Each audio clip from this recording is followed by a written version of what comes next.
जय हिंद विद्यार्थी मित्रांनो, चालू घडामोडी 2025। इंदौर फिर बना देश का सबसे स्वच्छ शहर, 8वीं बार फिर जीत का किताब। आता बघा, इंदोरने सलग 8व्यांदा देशातील सर्वात स्वच्छ शहर म्हणून मान मिळवला आहे। शहर कोणता? तर इंदोर। आणि कितव्या वेळेस? तर सलग 8व्यांदा। खूप महत्त्वाचं आहे बघा, सर्वात स्वच्छ शहर कोणते? इंदोर। चला मग पुढे बघूया। नवी मुंबई तिसरा तर विजयवाड्याला चौथा क्रमांक।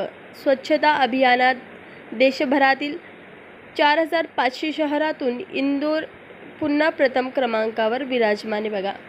फर्स्ट आहे इंदोर, सेकंड सूरत आहे, थर्ड नंबरला आहे बघा नवी मुंबई आणि फोर्थ नंबरला आहे विजयवाडा। आता तुम्हाला ही जी क्रम आहे त्यानुसार प्रश्न विचारू शकतात। फॉर एक्झाम्पल बघा की 3 नंबरचा कोणता शहर बनला आहे स्वच्छ? तर नवी मुंबई। नंबर 4ला कोणता? तर विजयवाडा। 2 नंबरला कोणता? तर सूरत आणि नंबर 1 आहे इंदोर। असं सिरियल वाईज तुम्ही जे काही लक्षात असू द्या। आणि कितव्यांदा? 8व्यांदा। आवडल्यास लाईक शेअर करायला विसरू नका। धन्यवाद।